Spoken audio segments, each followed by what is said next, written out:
Following the success of the Eureka, Micromax spin-off U has now come out of their second offering, the Euphoria. So is this the miracle in metal that it's marketed as, or is there more to the Euphoria than meets the eye? Well, let's find out in this review.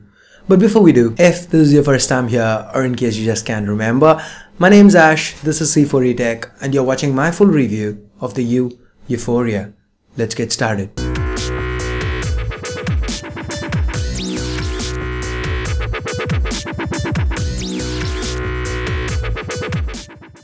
As always, let's start with the design. To the front, we have a 5 megapixel front-facing camera, earpiece, sensors, U branding, lower below a 5-inch display, and just the primary microphone at the bottom. To the back, we have an 8 megapixel rear camera with a secondary noise-cancelling microphone and LED flash. U calls this Saturn rings and is supposed to be a U design mainstay. At the bottom, we have the U branding and internal speaker. The back is user removable, and inside we have the dual 4G capable microSIM slots, a micro SD card slot, and a user replaceable 20 to 30 mAh battery. At the bottom we have a micro USB port that sadly doesn't support USB OTG. To the right we have the power button flanked by the volume keys, the 3.5mm headphone jack is up top, and there's nothing to the left. Now this build has its pros and cons. Pros: initially after the launch announcement I was quite unsure how I felt about the power button placement, but U's done a good job here. The elevated volume keys and the recessed power key with good tactile feedback make it easy to hit the right key. Then there's the fact that this is 5 inches of Euphoria, meaning it has a good handhold feel to it. Jokes apart, this phone is great for single-handed usage. Now onto the cons. The recessed earpiece, the gaps around the display, that's just asking for dust accumulation, happens quite a bit. I'm obsessive about it, so I keep cleaning it, but then again it's worth noting. The glass covering the camera and the back are fingerprint magnets. Doesn't affect performance in any way, but kinda ruins the look of the phone. And that's basically it for the cons.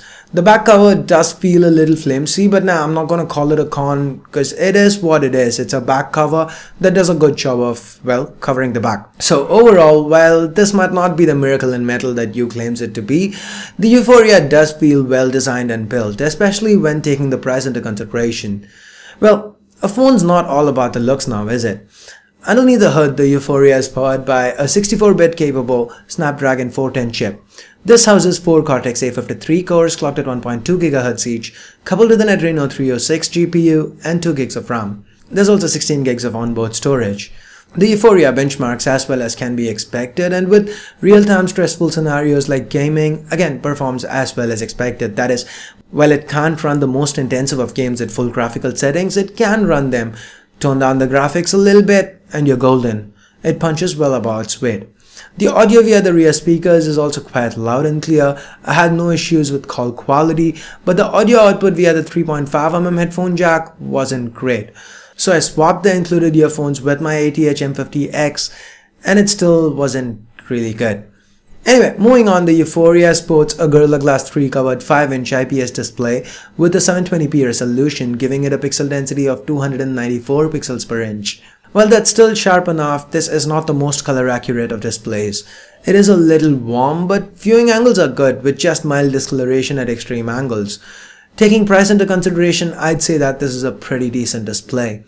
It's also bright enough to not cause issues outdoors.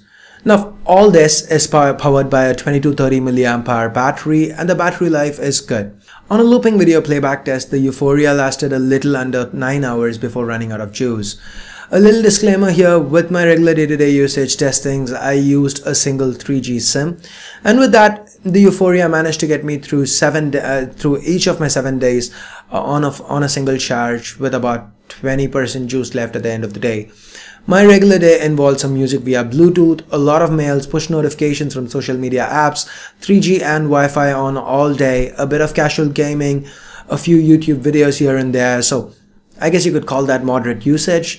Again, it's also worth noting that the Euphoria has support for Quick Charge 1.0, and you mentioned that it goes from 0 to 65 in 45 minutes, and in my testing it was close, 2 to 3% more or less, so good job you. Now with that, we get to the cameras. The Euphoria has a 8 megapixel rear camera and a 5 megapixel front facing shooter, and both perform well.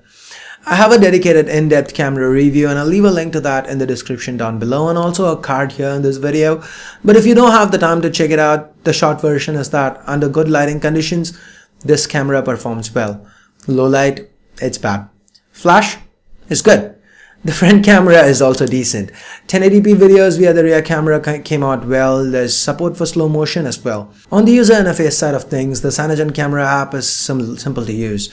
Filters when sliding from the top, some modes to the bottom, and settings gives you more options. Simple enough to just pick up and shoot.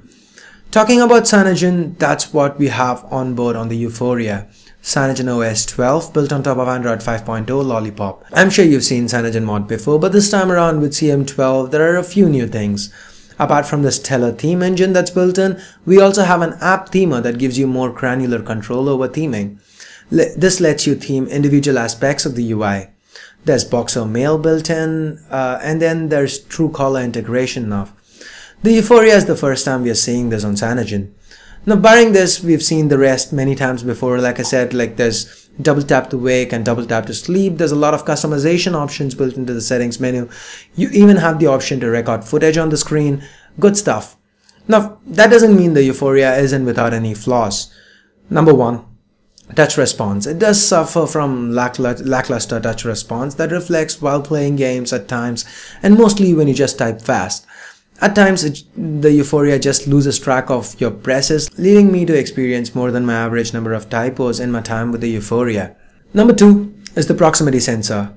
When you get a call, the screen doesn't turn on. You need to hit the power key to actually turn it on. Annoying, yes, but that being said, overall the UI is fast and smooth. Apps open up relatively quick and there's very little lag.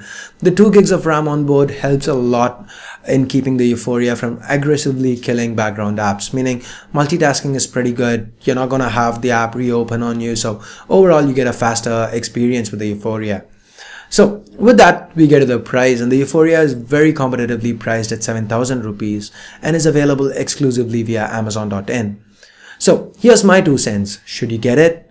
I'd say yes. It is a great deal at this price. You won't regret it as long as you don't get all caught up with the marketing hype and go in expecting a flagship. This is a mid-ranger and a good one at that. Arguably one of the best phones available at this price. So there you have it, my 2 cents on the Vuforia. What do you think? Would you choose this over others in this segment like the A6000 Plus or the Redmi 2? Do you want to see me compare it with one of these phones? Let me know your thoughts in the comments below. So I guess that's it for this review. Give it a thumbs up if you like it, dislike it if you didn't. Do let me know what you didn't like. Feedback's always welcome. And please subscribe if you haven't already. And if you do want to help the channel out, do consider changing your Amazon URL to the one with our affiliate code so that we get a little something each time you shop. The link can be found in the description under where to buy. So I guess that's it for now. Thanks a lot for watching. Till next time, this is Ash here from C4E Tech signing off. You guys have a great day. Bye bye now.